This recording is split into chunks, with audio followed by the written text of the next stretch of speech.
Bismillahirrahmanirrahim. Assalamualaikum warahmatullahi wabarakatuh. Perkenalkan, nama saya Nur Aini Fitrianti dari Universitas Muhammadiyah Profesor Dr. Hamka, di mana pada kesempatan kali ini saya ingin mempresentasikan hasil penelitian yang sudah saya lakukan dengan judul Kerja Fleksibel di Era Digital, Apakah Meningkatkan atau Menurunkan Motivasi Kerja, yang dibimbing oleh dosen pembimbing saya yaitu Pak Alvin Eriandra. Baik, yang pertama adalah pendahuluan. Menurut Saryani dan rekan-rekannya tahun 2024, pada era globalisasi seperti saat ini, karyawan cenderung memilih pekerjaan yang bebas dari tekanan, dapat dikerjakan dari mana saja, dan juga memiliki ruang lingkup yang tidak monoton. Sehingga yang dapat dilakukan organisasi untuk beradaptasi pada hal ini adalah melalui pengaturan kerja fleksibel. Selanjutnya adalah menunjukkan data dari Flex Index tahun 2024 bahwa terdapat peningkatan dari tahun 2023 ke 2024 secara presentasenya. Organisasi di Amerika Serikat yang beroperasi dengan pengaturan kerja fleksibel. Sementara itu, untuk di Indonesia sendiri, menurut data PricewaterhouseCoopers tahun 2023, di mana karyawan wajib melakukan sistem hybrid menunjukkan persentase sebesar 30%. Penelitian sebelumnya menunjukkan bahwa karyawan yang bekerja sesuai dengan jam kerja yang diinginkan akan cenderung termotivasi dalam bekerjanya, sehingga ketika karyawan sudah termotivasi dalam bekerja, ia akan meningkatkan kreativitas, kinerja, dan juga tanggung jawabnya terhadap organisasi. Sehingga tujuan dari penelitian ini adalah untuk melihat apakah terdapat pengaruh pengaturan kerja fleksibel terhadap motivasi karyawan tanpa melihat bidang tertentu di suatu organisasi. Selanjutnya adalah tinjauan pustaka. Yang pertama, saya akan menjelaskan tentang pengaturan kerja fleksibel. Pengaturan kerja fleksibel dapat dijelaskan sebagai kebijakan yang memberikan fleksibilitas kepada karyawan untuk menentukan jumlah jam kerja, waktu kerja, maupun lokasi kerja. Lalu selanjutnya adalah motivasi kerja. Motivasi kerja adalah seperangkat kekuatan energetik yang berasal dari dalam maupun luar individu untuk memulai perilaku yang berhubungan dengan pekerjaan, untuk menentukan bentuk, arah, intensitas, maupun durasi dari pekerjaan. Dan yang selanjutnya adalah teori yang melandasi penelitian ini, itu adalah teori penentuan nasib sendiri atau self-determination theory. Teori penentuan nasib sendiri menekankan bahwa faktor kontekstual dan pengaruh sosial memainkan peran penting bagi motivasi dalam berbagai domain fungsi manusia. Sehingga ketika karyawan mengalami dukungan untuk otonomi yang diberikan oleh organisasi, mereka biasanya juga merasa lebih terhubung dengan organisasi dan merasa lebih efektif. Lalu selanjutnya adalah metode.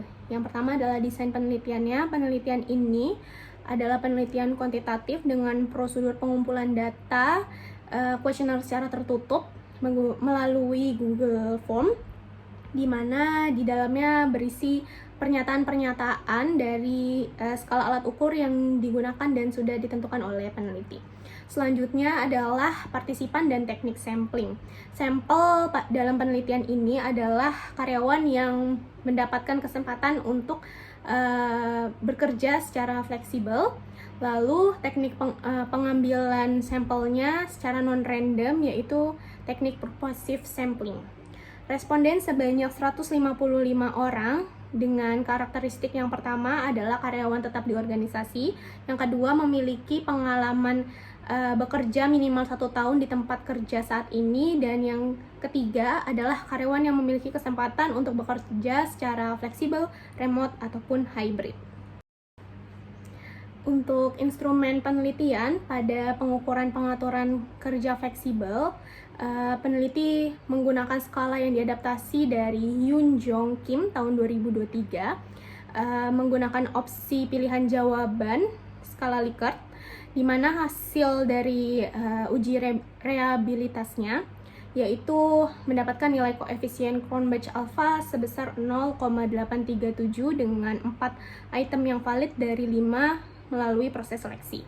Selanjutnya adalah pengukuran motivasi kerja yang mengacu pada skala Tremblay dan rekan-rekannya tahun 2009, di mana menggunakan opsi jawaban skala Likert, dan hasil uji reliabilitasnya mendapatkan koefisien nilai Cronbach alpha sebesar 0,927 dengan keseluruhan item yang valid.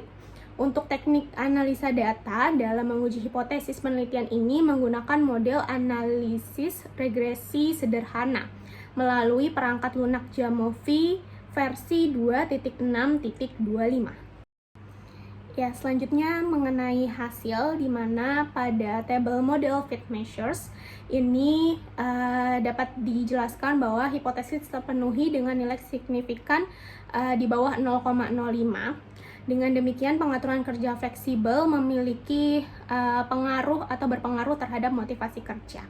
Perubahan variasi atau besarnya pengaruh dilihat melalui nilai R kuadrat, yaitu mendapatkan hasil 0,326, menunjukkan bahwa variabel pengaturan kerja fleksibel memiliki kontribusi sebesar 32,6% terhadap motivasi kerja, dan sisanya dipengaruhi oleh variabel lain.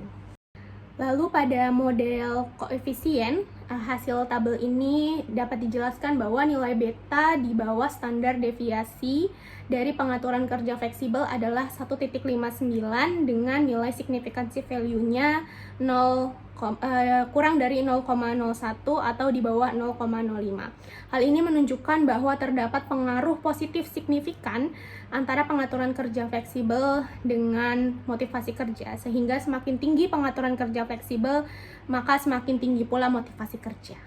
Dan hasil yang terakhir adalah melihat pada model koefisien dari tabel jenis motivasi kerja, di mana pada nilai standar estimate bisa dilihat bahwa nilai motivasi ekstrinsiknya lebih besar daripada motivasi ekstrinsik dengan nilai 0,442, sehingga dari nilai ini dapat dijelaskan bahwa jenis motivasi yang lebih mendorong untuk karyawan melakukan atau memilih untuk menerapkan pengaturan kerja fleksibel adalah motivasi ekstrinsik.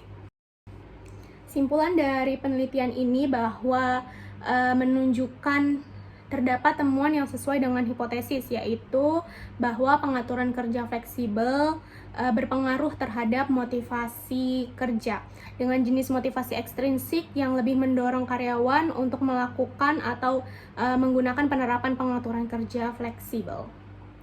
Lalu saran dari peneliti baik secara teoritis maupun praktis. Pada saran teoritisnya, temuan bahwa motivasi ekstrinsik lebih tinggi pengaruhnya dalam mendorong penerapan pengaturan kerja fleksibel, perlu dieksplorasi lebih lanjut tentang bagaimana kedua jenis motivasi ini dalam pengaturan kerja fleksibel di seluruh bidang organisasi agar memahami dinamika yang lebih kompleks. Dan selanjutnya yaitu adalah mengenai bagaimana pengaturan kerja fleksibel ini berinteraksi dengan faktor organisasional yang lain seperti budaya organisasi ataupun kepemimpinan yang dapat memaksimalkan motivasi kerja. Lalu secara praktis, saran dari peneliti adalah bahwa organisasi dapat merancang kebijakan pengaturan kerja fleksibel yang terstruktur, mengembangkan sistem imbalan berbasis hasil untuk mendorong karyawan memaksimalkan motivasi ekstrinsik dan juga tanggung jawabnya terhadap organisasi. Sekian presentasi saya mengenai hasil penelitian dengan judul Kerja Fleksibel di Era Digital, apakah meningkatkan atau menurunkan motivasi kerja. Saya ucapkan terima kasih telah menonton, menyimak, dan juga mendengarkan video ini. Saya cukupkan. Wabillahi taufiq wal hidayah. Wassalamualaikum warahmatullahi wabarakatuh.